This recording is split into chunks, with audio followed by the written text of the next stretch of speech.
The Paranormal Podcast is brought to you by Gaia, the largest consciousness media streaming platform in the world, and I have news.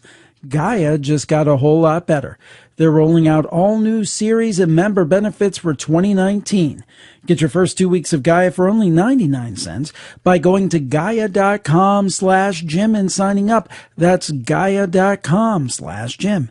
Thanks, Gaia.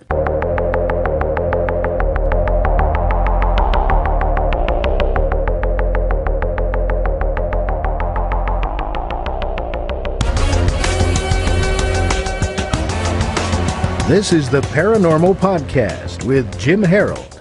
Welcome to the Paranormal Podcast. I am Jim Harold, and I am so glad to be with you once again. I think we're going to have a fascinating show because, as I was telling our guests before we started recording, many times the paranormal is looked at in kind of a stereotyped way, a kind of a cartoonish way.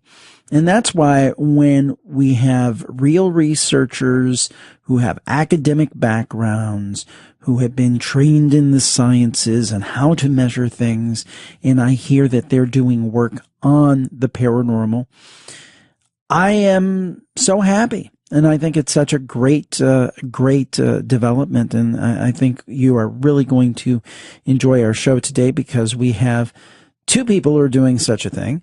I'm talking about Dr. Ken Drinkwater and Dr. Neil Dagnall, and we're so glad to have them both with us. And they are both from the UK, Manchester Metropolitan University, and we are going to talk to them about much of their research on the anomalous world, the paranormal, what they've found, and what they're researching these days. Gentlemen, thank you for joining us on the Paranormal Podcast. Thank you very much, Jim, for having us. Oh, it's great. Thanks. It's great to have you both. I really appreciate it. So maybe if you could tell folks about a little bit of each of your specialties and then why you both kind of gravitated to this same area, because, a lot of academics say, this is so much bunk, I'm not interested in it, it's silliness. Why did both of you say this is something worthy of study? You start, Neil. Go on. Okay, Ken. Thank you. Well, I've always been interested in the paranormal, going back to being quite young. In those days, there were very often documentaries on, and there were programs like The Amazing Kreskin, which really captured the imagination of things that were unusual, bizarre, and different. And then as my academic career developed, I had the opportunity in 2000 to take over a Year 3 unit at Manchester Metropolitan University that was concerned with the paranormal. So I started teaching on the unit and then took over as unit lead. And as our interest in the subject developed, then we started to do the research. And then following on from that, Ken and I started working together on various projects. Ken? Yeah, Jim. Yeah, I put it down to watching lots of Scooby-Doo. I'm sure as a child I've been influenced by a lot of Scooby-Doo, ghosts running around. Jeez, Scoob! Scooby snacks, it's that kind of thing. I just love all that stuff, and I suppose that it's the idea of looking at haunted houses and sort of trying to go to places where there are ghosts and things, and I think that facilitates my sort of interest in this, and it then starts to be about the human condition and about why do people really think that they've seen these things, and both Neil and I have looked at sort of elements of the cognition of the processes. So I think that's what's really important here. Now, I should say you're both in the psychology field, correct? That's right, yeah. Okay. Now, I want to draw a distinction here because a lot of people in the world of the paranormal throw around the word paranormal researcher. And usually what we equate to that is what we see on shows like Most Haunted over in the UK or the various shows here in the States that people are walking around with EMF meters and video cameras, and they're counting that as research. But I know you gentlemen do something quite different. Now, when you think of the paranormal, it seems like it's something hard to if you look at the quote hard sciences, it's hard to measure on a scale or a test tube or do a spectrometry or something. It's not like a chemical. You could break it down and say, what is it made of? And then when it comes to the social sciences, I guess you may do some of this, but I don't think of it equating to something like a Likert scale, something along those lines. So when you say research into the paranormal and beliefs about the paranormal, maybe if you could explain to people what you mean about that, because that may be something quite different than what people are used to when they hear the phrase paranormal research. Shall I go, Neil? Yeah, you start, Ken, and then I'll add. Okay. Well, it's a good point, Jim, about the Likert scale. I mean, we've been developing measures, so obviously looking at sort of questionnaires and surveys and considering, a whole range of questions around existing items and existing measures that are already out there. And we've been developing different scales over many years. And it's kind of thinking about what's psychometrically valid and how we evaluate, various constructs that the human psyche, human beings have. So it's kind of looking at sort of, common variance across participants and across people.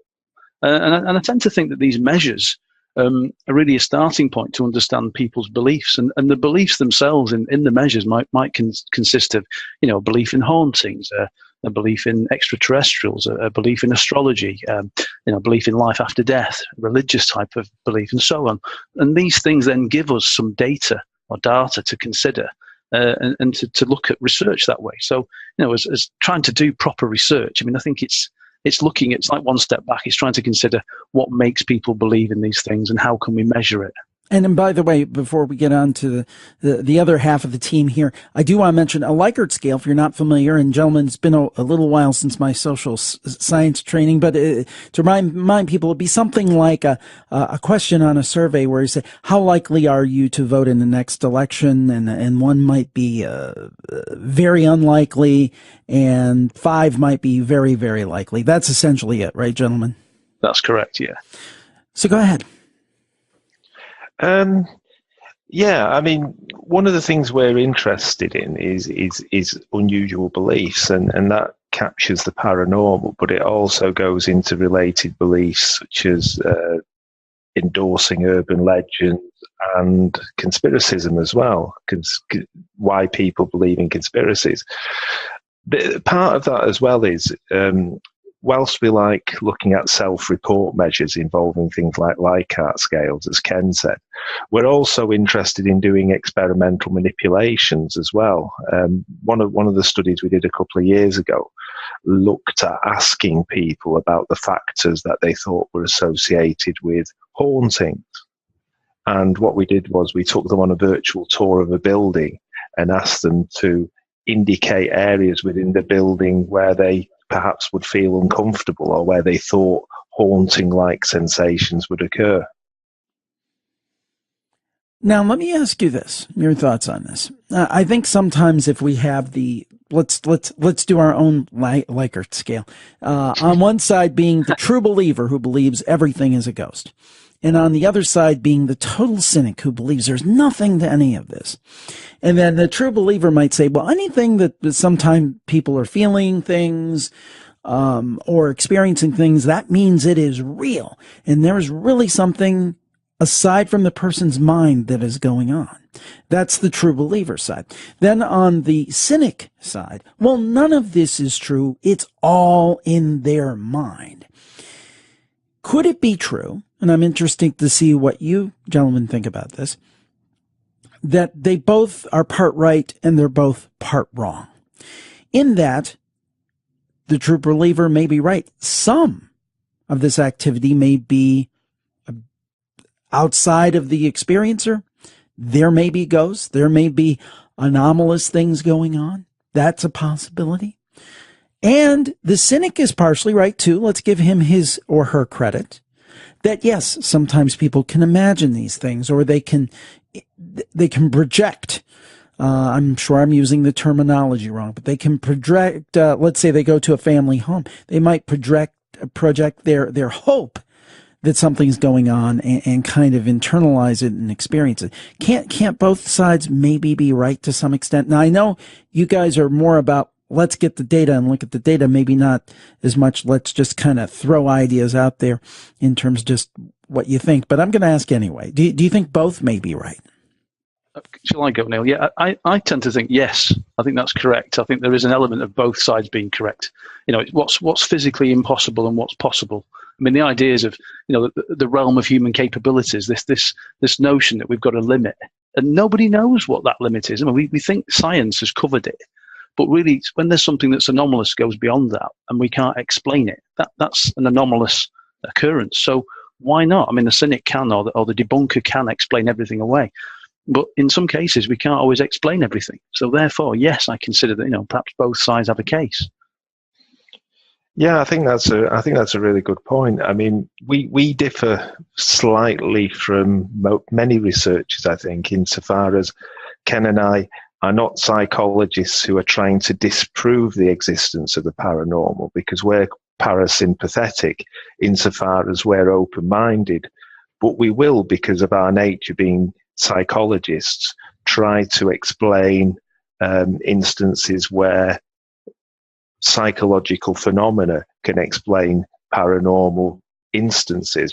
Well, that doesn't mean we think that's the only explanation. We just think it's a possible explanation. So I think you're quite right there, Jim, in terms of the fact that there is a possibility that some parapsychological phenomena. And if you look at the research on ESP, for example, which is extrasensory perception, there's a whole body of empirical evidence there that some people would interpret as being evidence for the existence of extrasensory perception. And I applaud where you gentlemen are at, because I love the idea that, of course, some of these things are being generated by possibly very well-meaning people. They don't mean to hoax or anything, but because of psychological factors or whatever, it is not objectively real. But I love the idea that you leave the door open for real experiences. And, as you said, the idea that science has a lot figured out, but they don't have it all figured out. And I love the perspective that you're both coming from.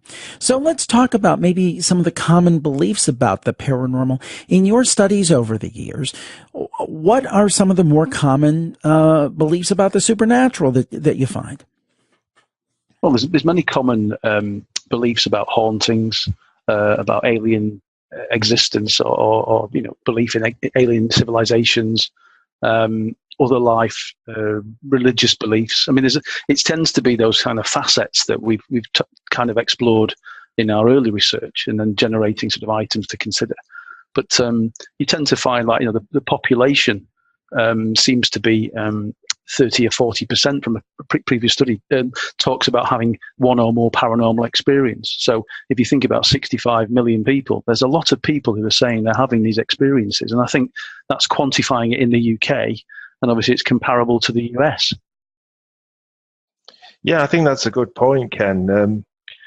We did a survey a few years ago where it was a large scale survey, but it wasn't massive. So I think we had 1,215 participants, and what we found was approximately 50% of them reported having a paranormal experience. So that was something that they attributed to paranormal factors, and the most common experiences were to do with ESP, haunting, contacting the dead, and astrology.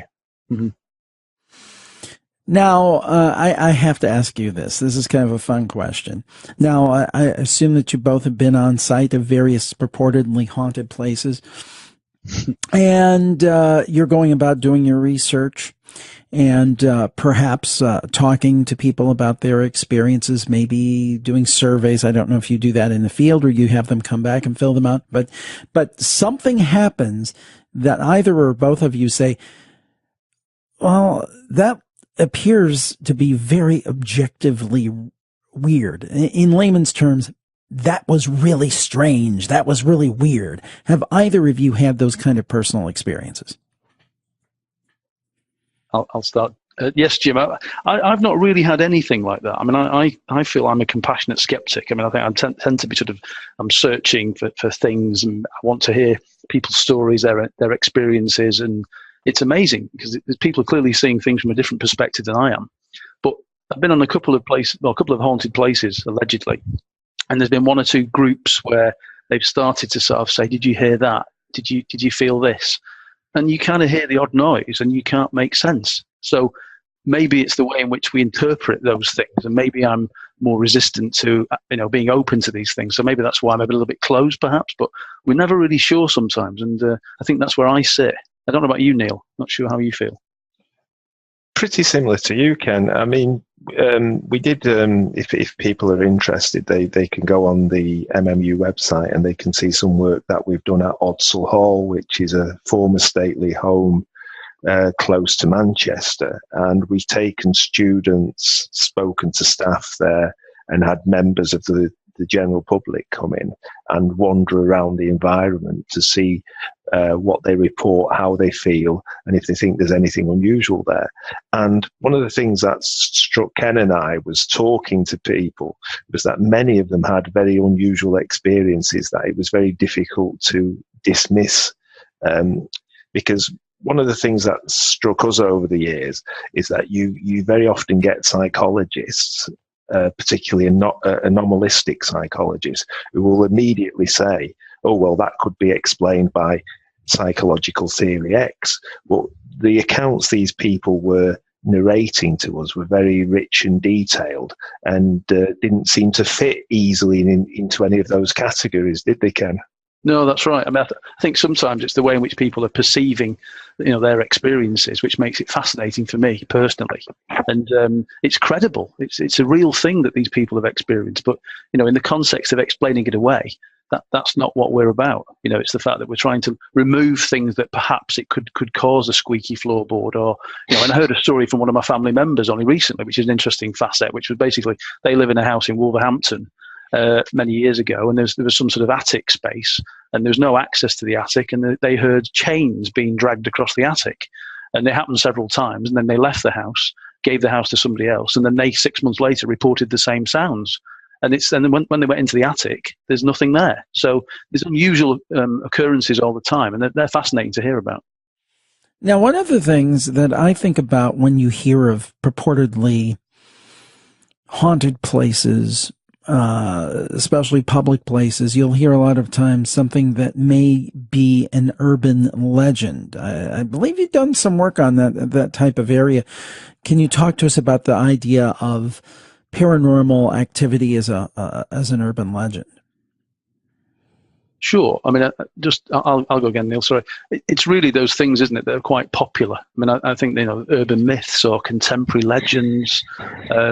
It's how they're kind of these stories of propagated time. They typically convey sort of cautionary warnings to people to be wise, but they can sometimes be shocking, horrific, and also humorous. And these are really pervasive in our society and culture. I mean, what do you think, Neil? I'm not don't to hog the mic.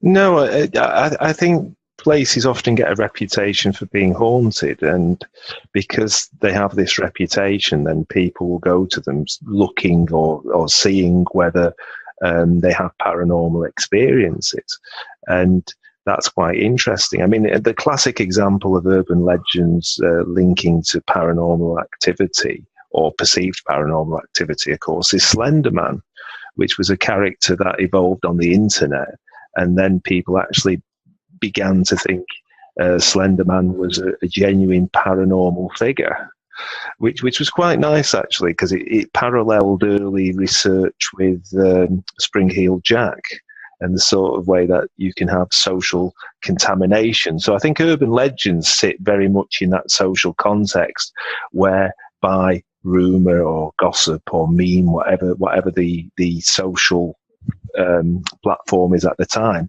they become widely established within society. Yeah, I mean, I think as well. Sorry, Jim. This is about it's regardless of the accuracy. So sometimes these urban legends and these myths create what we think of today as some sort of false news. So you tend to get an information overload, and there's certain biases there, and the information it propagates these legends, and then there's certain places people won't go to, and before you realise it's associated with a lot of societal fears and anxieties. So they are fascinating from a psychological perspective. one thing I'll throw out there, something like Slender Man, maybe some paranormalists might say something like this. Yes, there can be things that can be imagined and falsely reported. Some paranormalists might put out the theory of something like a thought form or a tulpa. In other words, something that a vast amount of people are thinking about, and they actually create it through thought. And there have been various anecdotes, and again, it's anecdotal, I know that have been told about this kind of phenomenon, particularly in the East. And I know that's probably a bridge too far for academics, but I just wanted to throw that out there. And the question that some people have raised is, yes, Slender Man was created, I believe, an online competition and so forth, but then people started thinking about that. Is that something that perhaps could create an actual Slender Man? I mean, it's a little far out for me, but people have raised that point. Yeah, certainly, Jim. I mean, I think that's it, isn't it? It's this idea that people are creating their own legends, their own urban myths from something that was a competition, and it creates widespread rumor. I mean, there's a whole load of information. I mean, we've touched in the past on things like the Mandela effect, and sometimes it's the way in which people will start to misperceive their own memories, and it'll create some information that becomes rare and false and so on. So, but yeah, definitely get that. What about you, Neil? What do you think? Well, that idea of thought creating the paranormal is it's a really interesting thought. Unfortunately, it's beyond the realm of psychology as such. But I mean, I do like that idea. For the people that have watched American Gods, for example, that's the key idea there, is that people's beliefs create the gods and maintain them. So it's a really interesting notion, and it's quite appealing. But I think from a psychological perspective that once you invent something like Slender Man, people will then have an attentional bias and then will start to see things that fit in with that meme. Also, there'll be an element of imitation as well. So as with the clown scares a while ago, when people saw scary clowns, then that created a whole narrative of people seeing clowns all over the place, and that sudden burgeoning of a phenomena does follow quite predictable social paths. So, I think in this instance, Jim, I think we'll have to have our psychology hats on and say we'd like it to be true, but we're a trifle skeptical. Well, this is a great conversation with two great guests, Dr. Ken Drinkwater and Dr. Neil Dagnall, and they're talking about their academic research into the topic of the paranormal, and we'll be back right after this. The Paranormal Podcast is brought to you by Gaia, the streaming TV service dedicated to exploring the cutting edge of metaphysics, ancient wisdom, and the unexplained. And I have exciting news, my friends. I've been telling you how great Gaia is for years, but Gaia just got a whole lot better. Now, Gaia remains a video streaming service for people like us who love the 40 and the metaphysical, the unexplained. But Gaia is upping its game for 2019, yes indeed. First, there are all new shows and all new seasons only on Gaia beginning this month, January 2019, which means now. And there's also Gaia's live stream access to watch and participate from anywhere in the world. And finally, Gaia is rolling out all new member benefits, including discounted tickets to live events, workshops, and exclusive interviews. Now, maybe you got a new device this past holiday season. Well, then I have great news. You can watch Gaia on all of those devices. There's Apple TV, your iPhone, your iPad, your Fire TV, your Roku, your Android device, your computer. If you're listening to this podcast, you can indeed watch Gaia.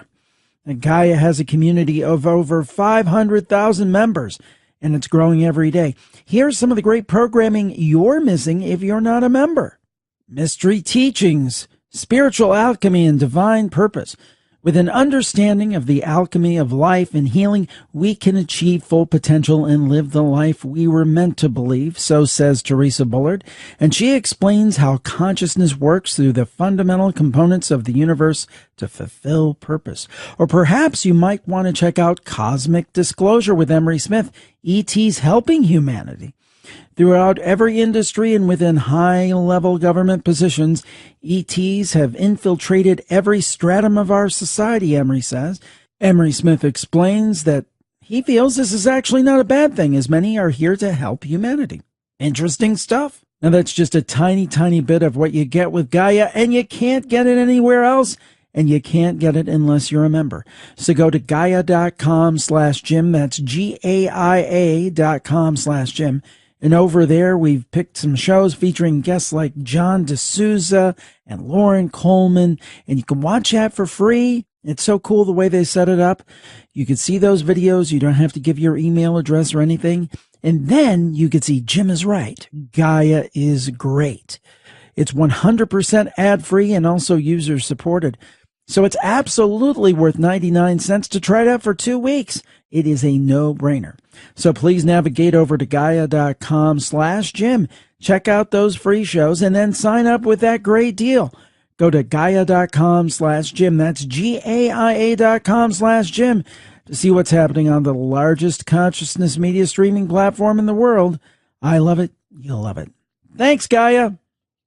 We're back on the Paranormal Podcast. We're having a fascinating discussion with Dr. Ken Drinkwater and Dr. Neil Dagnall, and they are researchers, psychology professors. They have their doctorates. They're both at Manchester Metropolitan University. Very erudite and accomplished gentlemen, and they're taking a serious look into the paranormal and the beliefs that people have about the paranormal, and we're so glad to have them with us. And what I like about them, they certainly have somewhat of a skeptical bent, but they also are still open-minded. And I love that mix, and we're privileged to have them on today. Now, I want to ask this gentleman, and I want to make something very clear to the audience because I don't want to be misquoted. I personally believe that there is something objectively real about some paranormal reports. I think that outside of the person's mind, something really exists, whether that's ghosts, communication from beyond the grave. I extend that out to things like UFOs and so forth, but I have that big tent philosophy that I include all of this anomalous stuff in one big pile. But I also believe there are a percentage, there are outright hoaxers, which are the worst. Not a big fan of that. And then you've got, for lack of a better phrase, and I could probably put it in a better way, people who are imagining things or maybe seeing what they want to see. Now, you gentlemen are expert in psychology. So what are some of the common psychological states or conditions that might lead someone to see something that's not there?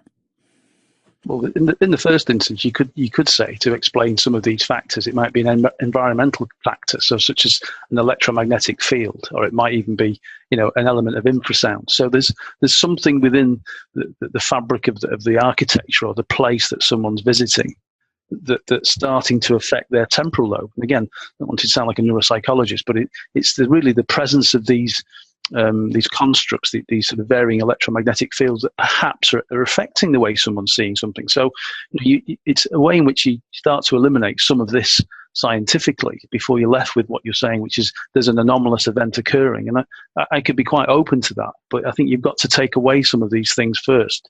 So I don't know what you think, Neil. I'm just... Yeah, I mean, there's a number of psychological explanations, and I think our feeling is that they're generally plausible but specifically problematic. So what I mean by that is that anomalous psychologists will use them to generally explain parapsychological phenomena. However, when you look at specific instances, the theories never quite fit. So we always end up saying, well, here's the general psychological theories, but we're not sure how appropriate they are to specific cases. And there's clearly cases and instances where these theories don't explain what's happened. Going back to the original question, which was about parapsychological theories, We did some work with Harvey Irwin in 2013 where Harvey had developed an attributional style questionnaire. And attributions are the reasons that people give for why things happen. And the idea is that if we went into, say, a haunted house or an environment where parapsychological phenomena had been reported, we could go in there and we could not notice anything, in which case nothing happens from an attributional perspective. We could then go into the building and notice something unusual. How we ascribe that event is very important, because we could go, well, actually, that was unusual, and then draw no conclusion. Alternatively, we could go in there and say, well, that was unusual. It must be a ghost. It must be somebody contacting us from the dead. So in some instances, it's the reasons for why people explain things that influences their interpretation of it. So attributional factors can be quite important, and they can also go hand in hand with personality factors. So some people might be more open to fantasy proneness, may be more likely to experience unusual phenomena, and then that combines with belief, because belief provides a framework for interpreting the events that have happened. It's almost fascinated me, the idea that given the right psychological condition, that people can hallucinate and actually see something as normally as me holding my hand up to my face. Talk about that a little bit. How is that possible that somebody can actually hallucinate and that memory is as real to them as if it were them holding their hand up to their face? Well, I think sometimes, Jim, it can be confabulation. I mean, I think some people will believe something and generate a schema. And because it's schema-driven, what they'll do is they'll reinforce a particular set of events that are answering a particular question. And before you realise, that schema is actually real and true. And then, obviously, holding your hand up to your face and seeing it for what it is, you may well say you're holding your hand up in a different position, and it's not actually there. And we're not talking about neglect. We're not talking about various different sort of types of delusions and hallucinations. But some people will generate a belief that something exists. And, you know, I think, like Neil said before, it's taking each case by case. It's, you know, it's the person's at the centre, and it's very real to them sometimes. But how someone is processing the material and the world is really fascination to us.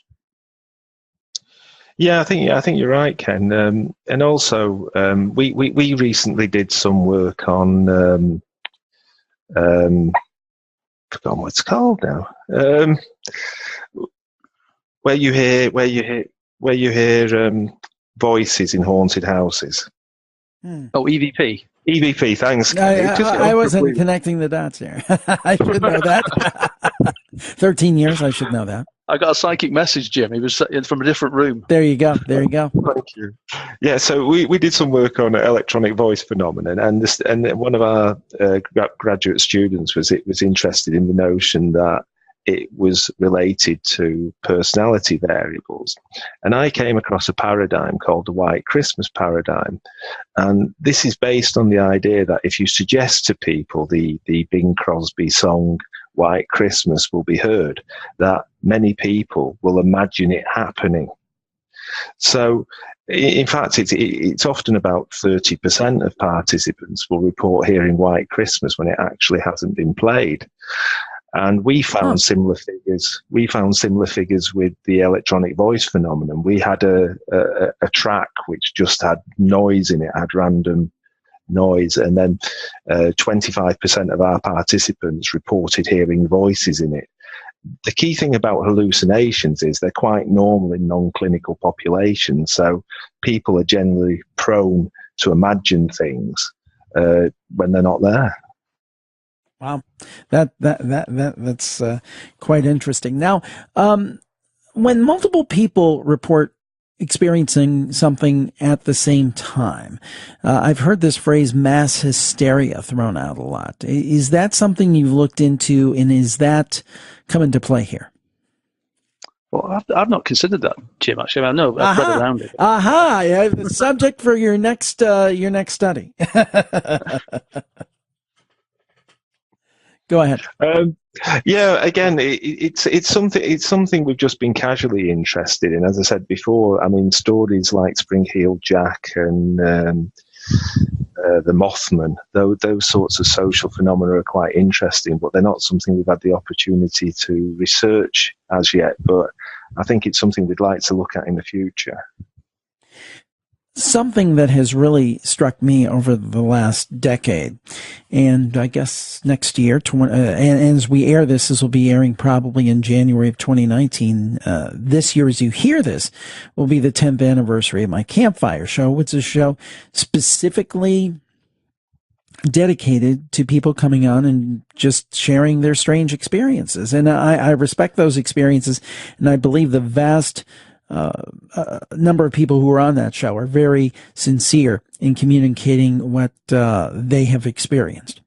But when I started the show, I just started it as actually it was offshoot of this show. I had a week where I didn't have a guest. And I said, I'll just have people come on and tell their stories. And I was floored by the reaction to it. I mean, as much as I enjoyed doing this show, people seem to have a much greater connection to that show. They just love that show. You know, if it's not up on Thursdays, they're like, where's my Campfire? Which is great. And I appreciate that very much. But I think that speaks to, in a very small way, how powerful ghost stories and stories of the strange and the supernatural are to us. I think as we're recording this before Christmas in England, I know it's a tradition to tell, as they say, spooky ghost stories. So it's a big thing. People love it. Why do we love ghost stories so much? Well, that's a good question, Jim. I mean, again, historically, it's that sort of fascination with life after death and the idea that we can contact a loved one, or there's going to be somebody who's going to come back and, you know, create some sort of retribution for something, because, you know, different types of ghosts and ghostly phenomena. I think it's that we're really we're so engaged in this elaborate processing. You know, we want to be part of these stories and mysteries, and it creates a puzzle. I mean, I always think about conspiracy theories. I mean, Neil says I'm obsessed by conspiracy theories, but in the context of generating stories and trying to find out the solutions and understand these things, I mean, the notion of creation and the recall of detailed information, and I suppose that's at the centre of it. It's the historical thing, I think, and how it's developed over time. You know, going back to the whole range of writers, the Gothic style, which we're all sort of fascinated with. You know, ghost stories at Christmas, like you say. I suppose they're very interesting to hear about. Yeah, I think it's the intrigue and the fascination. And we've done a couple of studies where we've interviewed people about their experiences, and they really do touch at the core of being human. Ken got some wonderful narratives from people where they were just trying to make sense of the most unusual, bizarre things that had happened to them. So I think we find them interesting for that reason, because it's about trying to make sense of unusual experiences and also sharing them with people, because they're important from a personal perspective, and they're quite important in terms of seeing whether other people have had similar experiences. And a word on conspiracy theories, because we also do a conspiracy show. I try to hit all of this stuff. But the thing is that I think that this is just my opinion, and that's all I can speak to. The vast majority of conspiracy theories, or many of them, are just, you know, people cooking these things up, just thinking that, kind of almost this paranoid state that everybody's out to get you and things. But the truth is, if you look throughout history, there have been some pretty heavy-duty conspiracies over the years. You think about Watergate here in the States. Many people believe, including myself, and people who don't quote wear tinfoil hats, that there was a lot going on with the JFK assassination. So again, this is another one of those areas. Definitely, you know, some people are just, for lack of a better phrase, paranoid, and think that everybody's out to get them all the time and everything's a conspiracy. But sometimes there's some truth to it. How do you suss that out? I mean, what are your thoughts? Well, again, sorry, Neil, I think that it's this way in which people make sense of their world. I think, you know, it's how do we control certain things? There's internal control and external control, and I think people are making sense of their world. It's having a belief in a particular type of conspiracy, whether it's JFK was assassinated by a group of gunmen, not just one lone person. It can be accepted and endorsed widely by the population because information that's coming from, say, the government, because these things are connected, it's not satisfying what the population wants to hear. It's not giving us the way in which we'd investigate something that was the most important death, perhaps in the 20th century.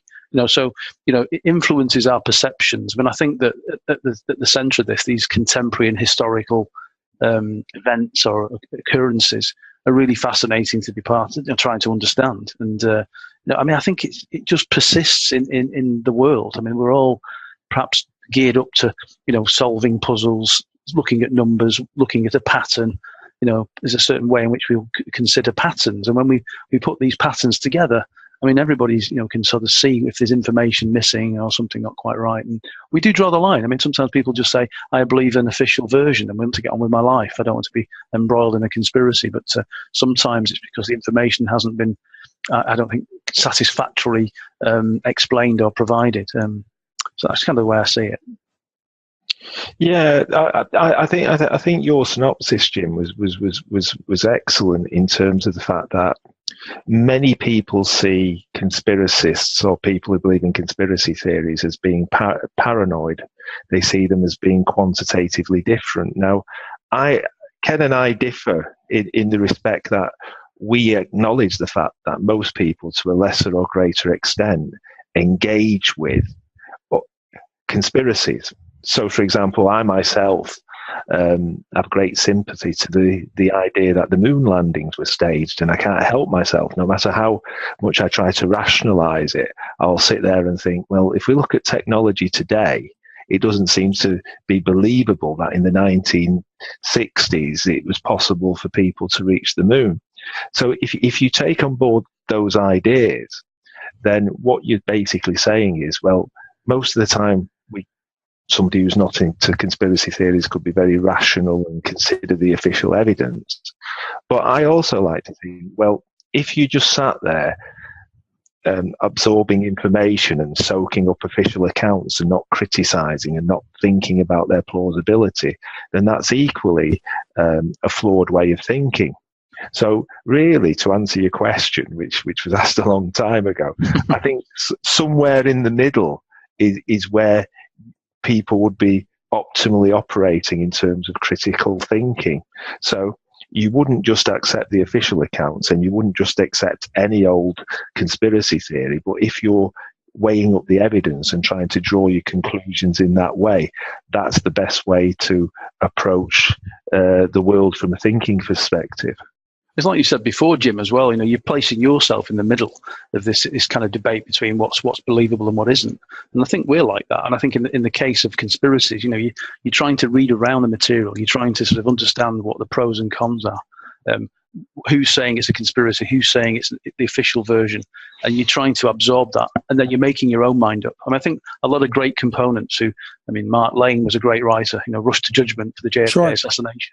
Those things, when you read those books, they're fascinating.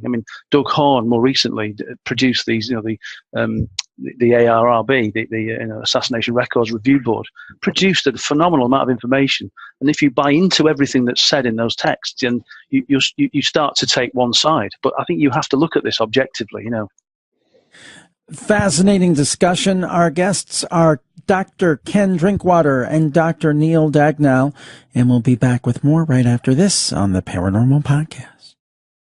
Hey everyone, before we get back to this fascinating edition of the show, I want to tell you about something that I did this last weekend, and I hope that you can check it out. Now, you know how they say everything that is old is new again? Well, that's the case, because last year I had deleted all of my email lists and gotten rid of my email newsletter. And at the time I thought, well, social media is enough and I can tell people about things on the podcast. And then I realized we have so many things to promote, so many different shows, so many different guests. We have books, new initiatives coming up all the time, contests, and there's really no good way to communicate that in a podcast because the show would just be 20 minutes of promotion. And then there's really no good way to promote it on social media because, we love to be on Facebook and Twitter and everything, but a lot of those outlets restrict who sees what, or they only see it if you put it up at a certain time. I said there's one sure way to communicate with people, and that's via email. And it is still the case even in 2019. So we deleted out all the old lists, which in a way is kind of good because that gets rid of people who maybe have lost interest or whatever. And we decide to restart our email newsletter, and we're kind of giving it a refresh. We're calling it Harold's Happenings. It's going to come out every week, every Sunday. And basically, it's going to be a listing of all the shows that were on that week, any that, and links to them so you don't miss the topics. And then also any links to upcoming events like live video on Facebook. I'm doing more of that these years, maybe any meet and greets, for example, I do for the Plus Club. And I have to reiterate, this is absolutely free. This is my email newsletter. You can sign up at jimharold.com. There's a big graphic there. You can't miss it. And you sign up for free, and every week you will get a new newsletter and occasional special updates if something really cool is happening, like I'm going to be on Coast to Coast AM or whatever it might be, or I'm doing a Facebook Live.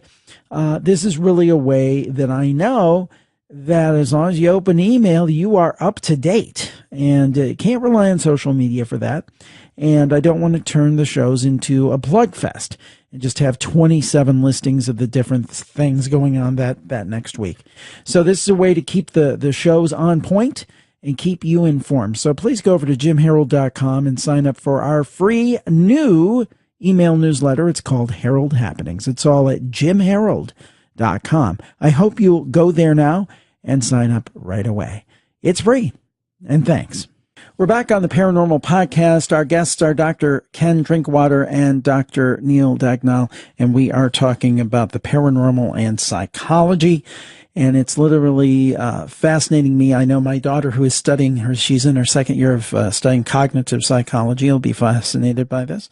So we thank our guests today. And we are going to, I just want to pick up one thought that we left about, we kind of think of, and you didn't use this word, but I'll use it. People think of conspiracy theorists as crackpots. On the other hand, blind adherence to authority can also be a real problem. You think about Nazi Germany, for example, people just kind of falling into line and doing these horrible things. And I think of something called the Milgram experiment, which I know you both are going to be very, very familiar with. I think is a fascinating study of how sometimes people will listen to authority, too much. Could you tell folks about that study? Because obviously, ethically, we could not do it today. But tell us about that study, because I think that's a fascinating one. Do you want me to go, Neil? Do you want to go? No, you go, please. Okay. Well, I think it's about how you consider two groups. The Milgram experiment, thinking about the way in which they're assigned to particular roles. This is kind of, thinking about what type of things are going to elicit responses from the groups and how they start to behave. And it's related to sort of, shocking certain people when they don't perform a certain thing. And obviously the shocks are not real, but it's the perception that these people have this power and this control, and they start to elicit this power by shocking certain people when they're not performing something within, this idea of an experimenter, a person leading the experiment and so on, and the subject in the other room. I mean, that's the basic premise of this Milgram experiment. Now, wasn't the idea, if I remember correctly, and again, I learned this 30 years ago, so I'm probably a little shaky here, but essentially you had a gentleman behind a device with dials, and supposedly there was a person in another room receiving electroshocks. And then you had the subject there with the person administering the, quote, shock, and he said, no matter what happens, don't stop me. Don't prevent me from shocking or whatever. And he would just keep turning up the dial, and people would say, but this guy is screaming in the other room. He's like, don't worry about it. And he would turn it up to 8, and the person would, I'm dying over here. Oh, you have to stop. You have to stop. No, we must continue the treatment. Something like that. Yeah, please go on. Yeah, please go on. and they would keep giving the people more of a shock. And it was just, I think the point that came out of it was that people, if somebody has on a lab coat, you're like, oh, he must know or she must know what they're doing. We have to listen to him because this is a person of authority. That was the gist of it, right? Yeah, that's correct. And it shows blind. Sorry, Jim. Blind adherence to authority isn't necessarily always a good thing either. Yeah. No, I don't think it is. But the thing that strikes me about Milgram is it's if you think about it in today's society, because people are generally quite critical, at that blunt end where you look at the person wearing the white coat telling participants to give people electric shocks, and the fact they continue even though they can hear the person knocking and in distress, and then the experiment it even mentions they have a heart condition. It seems quite ridiculous, but at a social level it's still an important study for the reasons that you've outlined, because it illustrates that people will follow authority. So if they're told by an authority figure to do something, many people still do. There's some adverts in the UK that play very much on that theme, where people are in a shopping centre and then somebody just comes up to them and says, no, you can't come up these stairs, we're closing them, or you can't come up the stairs, you're wearing the wrong colour socks or something. I can't remember the exact example, but some people still follow those orders blindly. So the Milgram study is still important today. And as I said before, in the context of conspiracies, if people just accept official accounts because they've come from the government or authority figures, then you can still see the dangers outlined in the Milgram study as being pertinent to today's society. I totally agree, Neil. I'm sorry, Jim. I'm going to say that it's this obedience to authority. And I think the idea of being a crackpot, which goes back to this idea of being a conspiracy theorist, because I think that gives you kind of a bad press if that's what people label you as. It's not having the ability to critically think outside the box. And the fact that sometimes if you criticize a particular standpoint or a particular article, then it should hold up if it's robust. If it doesn't hold up and somebody's not considered something in the research area or within an experiment, if there's some sort of extraneous variables that someone hasn't considered, then clearly people can say, you've not considered this, that could have affected your results. And I think in any case of conspiracy, sometimes people should be allowed to ask questions of these reports. And I think that then this obedience to authority, like, we're talking about, is really, we're trying to get away from that. And of course, the opposite could be true, that someone's really trying to upset an official account, an official version of something that's correct. And we always talk about truth, but what's the truth? I mean, I think it is inherent here in our societies.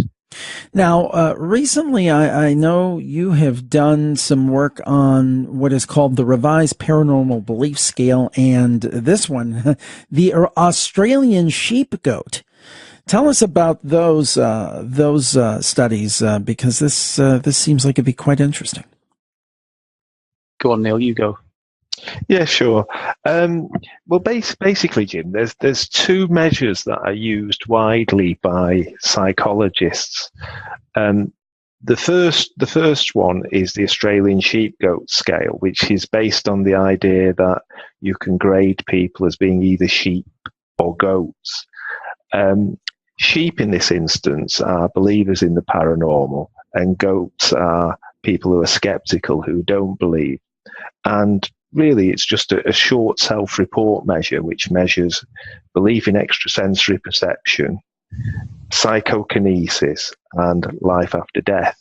And it functions as a global measure of belief in the paranormal. So if people score high on that scale, the idea is that they're likely to endorse paranormal beliefs generally. So they'd also believe in things like ghosts and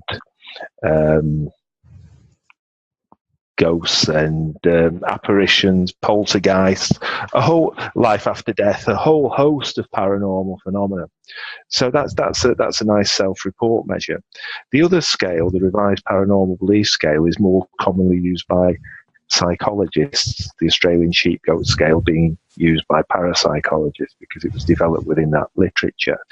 And the Revised Paranormal Belief Scale has a wider range of beliefs contained within it. So that also has things like belief in extraordinary life forms, religiosity. So it's a broader scale than the Australian sheep-goat scale. And again, that revised paranormal belief scale tends to work really at a global level rather than a factorial level, because there's been many academic debates over the years. And what we found was that both measures, whilst they were composed of different dimensions of paranormal belief, really did measure overall belief, and the two measures showed high correlations. And the belief in the paranormal in general, it seems to me that this is something that has, in some sense, even though there's been no way to measure it, as you gentlemen are doing, has persisted throughout history. And to me, it's something that will probably always be with us in one form or another. Would you agree? Yeah, I certainly agree. Yeah, Jim, I think people are looking for meaning. Maybe it's religiosity or religious belief that gives some people belief, but and then there's a crossover between people who believe in religion and people who don't, and you find that there's also a crossover between those groups believing in the paranormal. So I think it's a way in which we're trying to find meaning and trying to understand, I suppose, why people can consider core beliefs related to extrasensory perception or to psychokinesis or life after death. So we're all searching for that, I suppose. It was, yeah. I mean, one of the interesting things I find again about belief in the paranormal is the fact that when you look at the content of the measures. So, as I said before, the Australian sheep-goat scale looks at psychokinesis, extrasensory perception, and belief in life after death. The revised paranormal belief scale incorporates traditional religious beliefs, PSI, witchcraft, superstition, spiritualism, extraordinary life forms, and precognition. And the listeners can see from that, that's not a definitive list. And what's interesting is, whilst I said before that these measures do measure general paranormal belief, one of the mistakes that I think many researchers make is to assume that if you believe in paranormal beliefs generally, then you'll be predisposed towards specific beliefs, because that's not always the case. You can believe in, for example, extrasensory perception because there's a large body of evidence that would suggest there's something very interesting going on there, but not believe in the existence of, say, precognition. But what the literature tends to do is it tends to create this idea of believers who endorse everything and skeptics who reject everything. And I think that's far too black and white. Yeah, it's funny, we were talking about that before, weren't we, Neil? Something to do with the relationship that believers or disbelievers have in the way they might create and shape their own beliefs. And they're very mirror images almost. It's as if they're generating their resistance or their appreciation in the same way. I've loved this discussion. I think it's fascinating. Dr. Ken Drinkwater and Dr. Neil Dagnall have been our guests. Gentlemen, where can people find out more information about the work you're doing? I think it's great that academia and people within academia are taking a look at this and increasing our understanding in these areas. Well, we've got a number of sources. So if people are interested in any of the areas that we look at, it'd be a good idea just to put us into a search engine and you'll find some of the accessible articles. Because one of the things that we try to do, Jim, is we try to make the area of the paranormal accessible. So where possible, if you look at our papers or the articles that we write summarizing topics, they're available on the internet. So we at the moment, we haven't got a book, we haven't got a film or a video, but we do have lots of materials that are openly available to people on the internet. And we'd love it if they looked at some of the information and perhaps sent us emails and engaged with it, because that's really what we're about. We're about creating interest in the paranormal and sharing ideas with people. That's fantastic. Go ahead. I'm sorry. Sorry, Jim. Yeah, I'm going to say we've got things like the conversation. We've written some articles that just sort of, they give us a brief synopsis of some of the areas that we've been talking about already. And they're quite nice to go and look at if people want more information. But we're always open to anybody around the world who wants to sort of share and try and collaborate in research as well. So we're open. And Manchester Metropolitan University, we can find our details on that site as well if they want to contact us.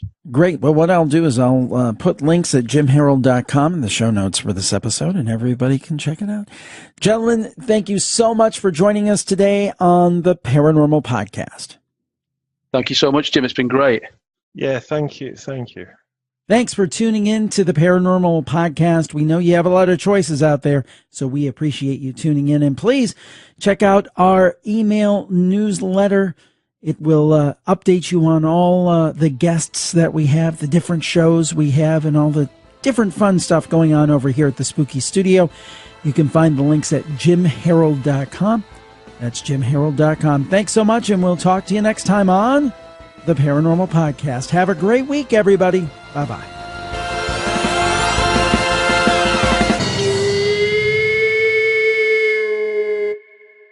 Now for the legal disclaimer. We do not accept money from publishers or content producers in exchange for interviews. However, as with most media outlets, in the majority of cases, we do receive complimentary copies of books and DVDs that we feature on our podcasts. Your purchases of books, DVDs, and other items via our Amazon.com links benefit Jim Harold and jimharold.com and help us continue our programming. The sponsor messages you hear on the programs are paid endorsements, although we really do like them. For the full disclaimer, go to jimharold.com, and thanks for listening.